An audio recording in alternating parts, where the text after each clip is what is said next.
Hi everyone, welcome to my YouTube channel. तो आज का हमारा वीडियो हिंदी पेडागोजी से है, यानी हिंदी शिक्षण शास्त्र से है। इस वीडियो में हम हिंदी पेडागोजी के 41 क्वेश्चन से लेकर के 50 क्वेश्चन तक सॉल्व करेंगे, जो कि पेपर फर्स्ट और सेकंड दोनों के लिए महत्वपूर्ण है। तो चलिए देखिएगा, 41 नंबर वाला क्वेश्चन हम करते हैं। तो देखिए कि 41 नंबर वाला क्वेश्चन ये है कि द्वितीय भाषा शिक्षण की तुलनात्मक विधि है। तो देखिए कि द्वितीय भाषा शिक्षण की तुलनात्मक विधि पूछा गया है कि द्वितीय भाषा शिक्षण की तुलनात्मक विधि तो क्या है। तो पहला वाला ऑप्शन दिया गया है कि सिद्धांत प्रणाली है, या देखिएगा ऑप्शन नंबर सेकंड है कि व्यक्तिरेखी विधि है, या अगला है कि व्यास प्रणाली है, या फिर देखिएगा ऑप्शन नंबर फोर्थ है कि तुलना विधि है।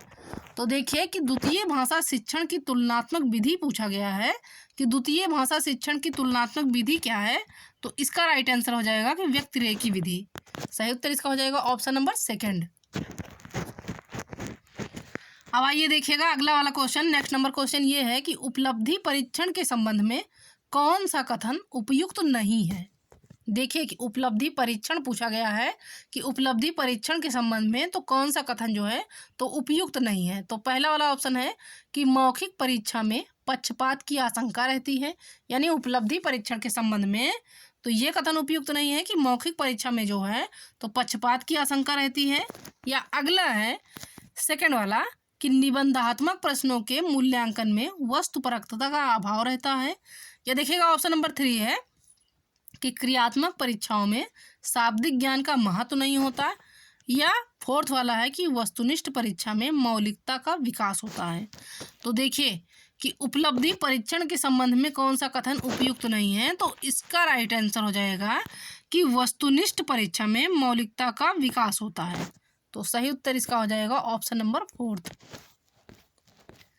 आइए देखिएगा अगला वाला क्वेश्चन कि सूक्ष्म शिक्षण में कक्षा का आकार होता है। तो सूक्ष्म शिक्षण में कक्षा का आकार मतलब सूक्ष्म शिक्षण में तो कितने विद्यार्थी होते हैं, यानी सूक्ष्म शिक्षण में कक्षा का आकार क्या होता है। तो देखिए पहला वाला ऑप्शन है कि 5 से 10 विद्यार्थी होते हैं, यानी सूक्ष्म शिक्षण में तो उस क्लास में जो है विद्यार्थियों की संख्या 5 से 10 होती है।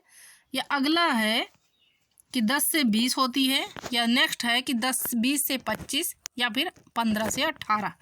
तो देखिएगा कि सूक्ष्म शिक्षण में कक्षा का आकार जो होता है तो 5 से 10 विद्यार्थियों का होता है। तो सही उत्तर इसका हो जाएगा ऑप्शन नंबर फर्स्ट।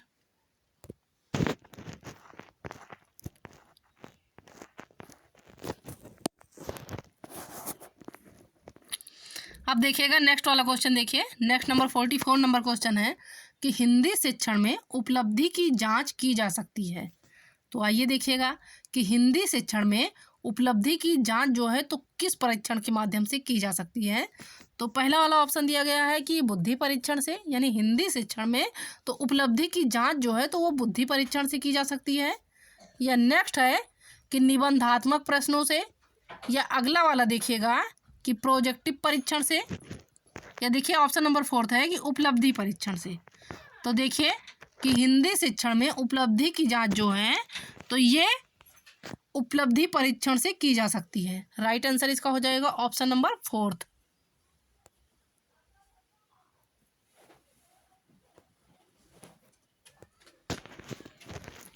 अब देखिएगा अगला वाला क्वेश्चन 45 नंबर क्वेश्चन है कि वर्तमान परीक्षा प्रणाली में दोष है।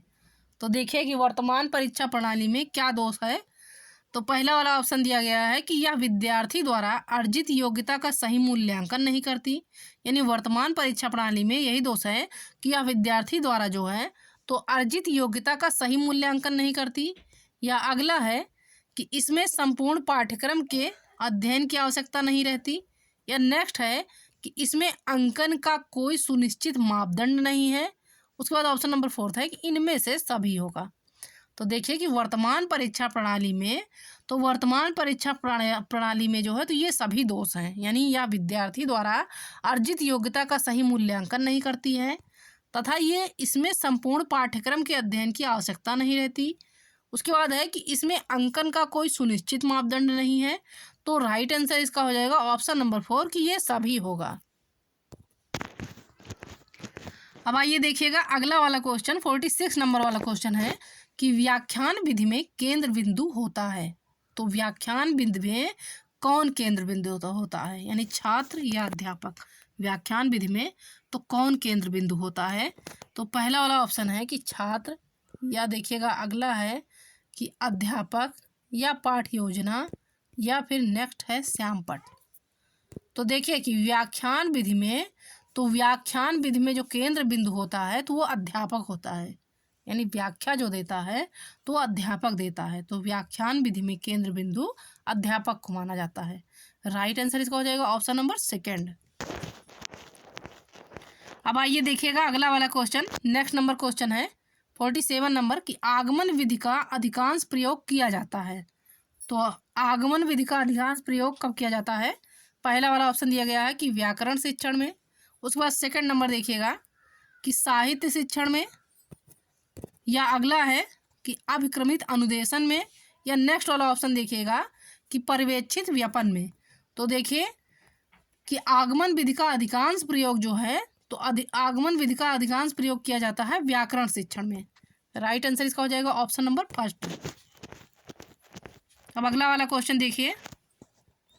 नेक्स्ट नंबर क्वेश्चन ये है कि सुरभि जो है किसी भी ऐसे शब्द विशेष को बोलने में कठिनाई अनुभव करती है। सुरभि जो है तो एक लड़की है, वो ऐसे शब्द विशेष को बोलने में कठिनाई अनुभव करती है जिसमें 2 से अधिक बार ताकि आवृत हुई हो। अब आप उसे क्या कहेंगे? यानी सुरभ एक छात्रा है, तो वो ऐसे विशेष शब्दों को बोलने में कठिनाई अनुभव करती है जिसमें 2 से अधिक बार ता का प्रयोग किया गया हो। तो आप उससे क्या करेंगे? तो पहला वाला ऑप्शन है ऐसे शब्दों को बार बार सुनने के लिए कहेंगे, या सेकंड है कि बोलते समय इस ओर ध्यान देने के लिए कहेंगे, या अगला वाला है कि ता वाले शब्दों का बार बार उच्चारण करवाएंगे, या फिर ऑप्शन नंबर फोर्थ है कि ऐसे शब्दों का विकल्प ढूंढ कर देंगी। तो देखिए कि सुरभि जो है तो उसे ता वाले शब्दों में, यानी जहाँ पर 2 बार ता आता है, 2 बार ता की आवृत्ति होती है, तो उसे बोलने में कठिनाई का अनुभव होता है। तो ऐसी स्थिति में उसे ऐसे शब्दों को बार बार सुनने के लिए कहेंगे। राइट आंसर इसका हो जाएगा ऑप्शन नंबर फर्स्ट। अब देखिएगा अगला वाला क्वेश्चन कि निगमन विधि में छात्र। तो निगमन विधि में देखिएगा छात्र क्या करता है? पहला वाला है कि सामान्य से विशिष्ट की ओर अग्रसर होता है, या फिर विशिष्ट से सामान्य की ओर अग्रसर होता है, या अगला वाला ऑप्शन दिया गया है कि सामान्य से सामान्य की ओर अग्रसर होता है, या फिर विशिष्ट से विशिष्ट की ओर अग्रसर होता है। तो देखिए कि निगमन विधि में छात्र जो होता है तो वो सामान्य से विशिष्ट की ओर अग्रसर होता है। राइट आंसर इसका हो जाएगा ऑप्शन नंबर फर्स्ट। अब देखिएगा सबसे लास्ट वाला क्वेश्चन, इस वीडियो का सबसे लास्ट क्वेश्चन है कि अर्थ ग्रहण के कौशल के विकास के लिए अधिक उपयोगी है। तो पहला है व्याकरण शिक्षा, यानी अर्थ ग्रहण के कौशल के विकास के लिए तो अधिक उपयोगी जो है तो व्याकरण शिक्षा है, या नेक्स्ट है कि समाचार वाचन है, या अगला है मौन वाचन है, या फिर शास्वर वाचन है। तो देखिए कि अर्थ ग्रहण के कौशल के विकास के लिए तो सबसे अधिक उपयोगी जो है तो वह है मौन वाचन। सही उत्तर इसका हो जाएगा ऑप्शन नंबर 3।